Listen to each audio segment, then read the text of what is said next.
Bom, galera, sejam bem-vindos novamente. E nesse vídeo a gente vai estar falando mais propriamente sobre a integridade física, moral e intelectual adquirida por esses direitos da personalidade.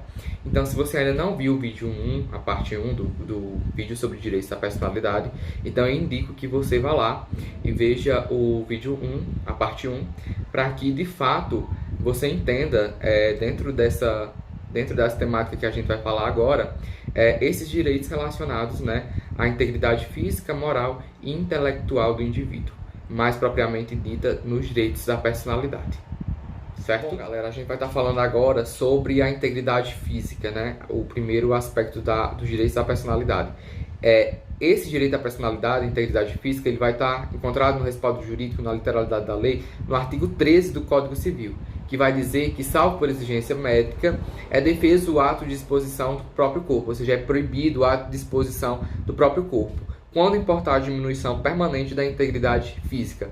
Ou seja, de fato, o corpo é uma projeção física da individualidade humana e, portanto, ele não pode ser disposto ao meu bel prazer, mesmo que de forma gratuita, mesmo que de forma moralmente válida, ou seja, mesmo que represente algo nobre, ele não pode ser disposto ao meu bel prazer e, portanto, à minha própria condição de fazer dele o que eu quiser, É tanto que a gente vai ter, por exemplo, a lei de doação de órgãos, que é a Lei 9.434 de 1997. Como, de fato, eu posso dispor desse meu próprio corpo e, portanto, até mesmo da doação de órgãos, que vai ser propriamente a lei específica. Então, ele vai dizer que, por exemplo, os requisitos, que são órgãos duplos, órgãos que regeneram e órgãos que não afetam permanentemente minha integridade física, ou seja, que não me responsabilizam, que não me dão essa incapacidade permanente do meu próprio corpo. Então, de fato, essa projeção física, ela é assegurada pelo artigo 13 do Código Civil. E, portanto, nós, como seres biológicos, necessitamos dessa integridade física para a nossa sobrevivência, para a nossa condição de pessoa humana. Eu não posso, mesmo que, como eu já falei, de maneira nobre, dispor do meu próprio corpo e fazer dele o que eu quiser, Mas, de fato, o artigo 13 ele vai dizer que essa integridade física ela deve ser resguardada, E, portanto, que a gente não pode, de maneira alguma, dispor desse corpo, do nosso próprio corpo da maneira que a gente quiser. Então, galera, a gente parte agora para o artigo 16 do Código Civil. O artigo 16 do Código Civil ele vai dizer o seguinte: toda pessoa tem direito ao nome, sendo compreendido a junção do prenome e do sobrenome. Portanto, o nome vai ser algo mais genérico e, portanto, o prenome e o sobrenome elementos subjetivos do nome. Então, de fato, o nome é aquilo que nos torna reconhecidos no meio exterior, ou seja, tanto no seio familiar quanto no seio social. Existem também os pseudônimos ou apelidos, sendo manifestações mais propriamente usados na própria literatura. Então, os pseudônimos ou codinomes ou apelidos vão ser nomes usados para manifestação artística ou para manifestação literária. Por exemplo, o Xuxa é um pseudônimo, não é o nome propriamente. O nome propriamente é Maria das Graças Meneghel. Mas o Código Civil ele vai dizer que tanto o nome como o pseudônimo ou codinome vão ter o mesmo reconhecimento jurídico, ou seja, a mesma segurança jurídica. Então, de fato, o meu nome e o meu pseudônimo ele não pode ser, desde que haja a minha autorização, usado para propaganda comercial, usado para outros eventos, usado sem que haja minha manifestação de autorização. Então, de fato, eu não posso colocar, não posso criar um chiclete com o nome Xuxa. Precisa ter autorização de Xuxa. Aí você vai dizer, não, mas Xuxa não é nome. Sim, mas o pseudônimo Xuxa tem reconhecimento jurídico, assim como o nome. Então, de fato, você vai estar errado ao estar usando esse pseudônimo, ou até propriamente o nome de qualquer pessoa, em manifestações de propagandas comerciais ou em outros fatores que tornem, que venham a aferir a própria imagem e honra também da pessoa, a privacidade da pessoa, dentre tantos outros aspectos. Então, de fato, o pseudônimo e o nome possuem o mesmo reconhecimento de segurança jurídica. E aí nasce o questionamento: eu posso mudar o meu nome? E a resposta é sim. Existem dois casos, que são as medidas necessárias e as medidas voluntárias.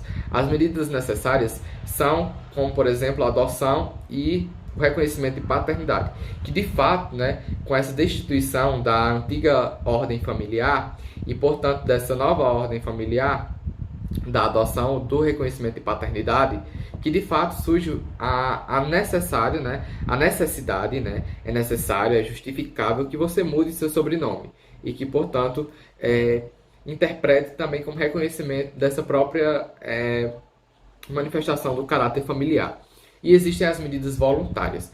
As medidas voluntárias, elas não criam uma necessidade, podem surgir, podem ser reconhecidas, mas não são faculdades de exigir.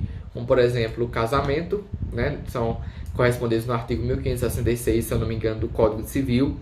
A questão de alteração imotivada, que é a questão da mudança do próprio nome, né, quando se atinge a maioridade, e, portanto, se tem um prazo decadencial até os 19 anos, né, de 1 ano, no caso, para a mudança desse nome.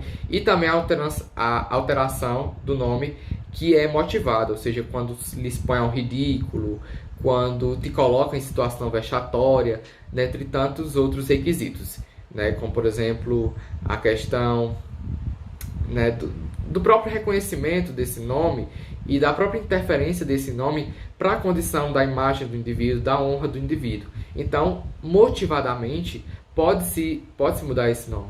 E é importante que a gente frise também que na mudança, né, da alteração imotivada, que no caso é quando se atinge a maioridade, é necessário que o indivíduo ele assegure e que ele justifique que a mudança desse nome ele não vai estar ferindo, por exemplo, direitos não propriamente direitos, mas deveres que o indivíduo tinha com o reconhecimento do antigo nome.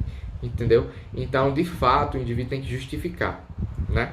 Então, essas são as interpretações acerca do nome. E aí, os últimos aspectos que a gente vai estar falando aqui nesse vídeo são sobre a imagem e a privacidade. E é importante que antes que a gente fale sobre a imagem e a privacidade, a gente crie um elo com a revolução tecnológica que a gente vive e os meios digitais que são usados, que muitas vezes são usados para exteriorização e até propriamente da difamação de indivíduos. Então a gente sabe que os meios tecnológicos e a gente sabe que essa revolução tecnológica e, portanto, esse uso das mídias sociais, né, essa interpretação das mídias sociais, ela tem sido utilizada cada vez mais para a difamação dos próprios indivíduos. Então é aí que entra o direito à imagem e o direito à privacidade dos indivíduos. O direito à imagem e à privacidade, eles vão estar resguardados principalmente nos artigos 20 e 21 do Código Civil.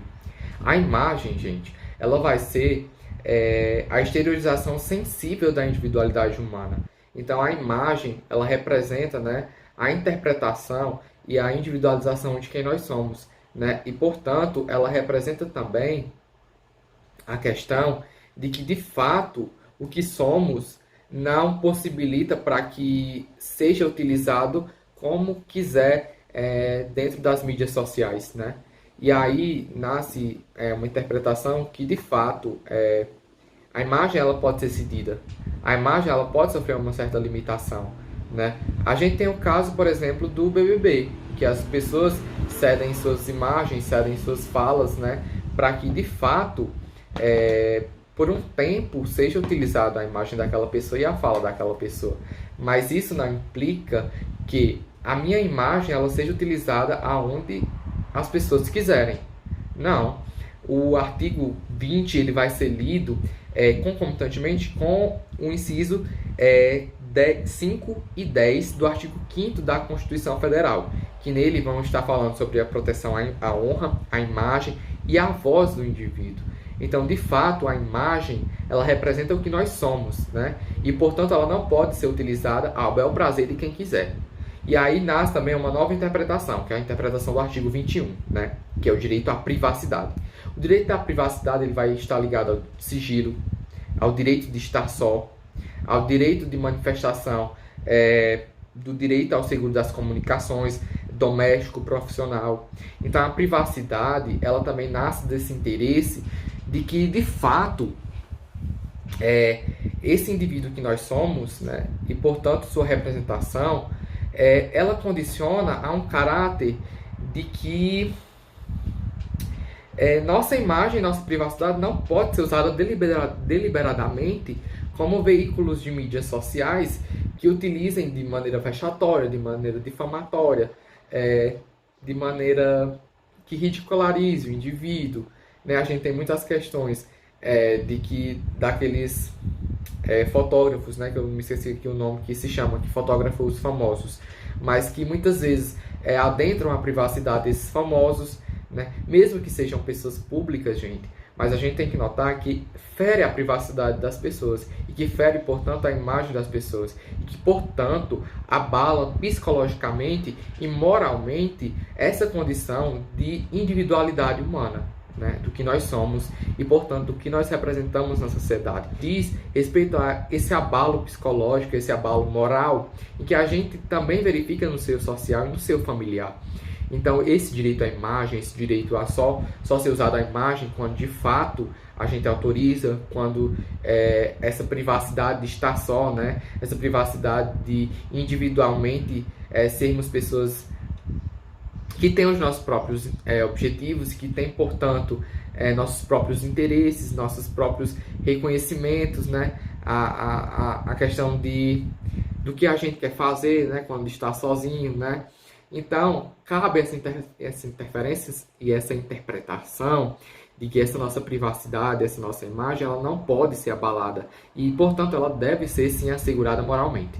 Então, cuidado quando vocês vão compartilhar a imagem de outras pessoas. Muitas vezes vocês não estão cometendo crime diretamente por ter praticado ou por ter publicado aquela imagem, mas por muitas vezes ter compartilhado. Então, muito cuidado, né? Essa questão de imagem e privacidade é muito recorrente nas mídias sociais, na globalização que a gente vive hoje.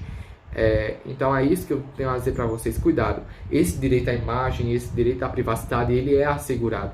E, portanto, ele também afeta a dignidade da pessoa humana. Por isso que eu disse que os direitos da personalidade, eles são lidos com o direito constitucional, porque todos esses direitos da personalidade, eles possuem ressalvas jurídicas do princípio da dignidade da pessoa humana.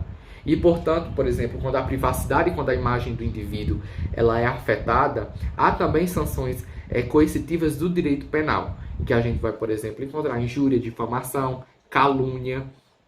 Então, cuidado. Muitas vezes, essas sanções coercitivas elas não vão sofrer tanta interpretação somente do Código Civil, ou seja, de uma relação pecuniária, né, de um dano moral, um dano psicológico, e, portanto, que você encontra esse caráter pecuniário, né, da própria ação civil, mas também, né, cuidado, a gente tem, né, assegurado dentro do Código Penal os crimes de injúria, calúnia e difamação, mais propriamente injúria e difamação. Então, cuidado com o que vocês compartilham, cuidado com a privacidade que vocês estão invadindo das outras pessoas, porque muitas vezes não sofre só essa restrição, né, de danos morais e materiais, né, danos materiais mais propriamente do Código Civil, mas também pode servir a própria coercitividade, né, penal. Então, revejam muitas vezes o que vocês estão fazendo na internet. Eu não falo mais por uma questão patrimonialista, eu não falo na questão de danos materiais, não. Eu falo mais propriamente do abalo psicológico e do abalo moral que você pode estar causando às outras pessoas. Então, pessoal, é isso, né? Esses são os requisitos dos direitos da personalidade, né? Que incluem integridade física, moral e intelectual, mais propriamente o direito ao corpo, o direito ao nome, o direito à honra, à imagem, à privacidade. E, portanto, eles representam elementos subjetivos do que nós somos. Então, é isso. Curtam esse vídeo se vocês gostaram, né? Marquem alguma pessoa nos comentários, né? Marquem um amigo, marquem um professor, marquem várias pessoas que vocês tiverem interesse.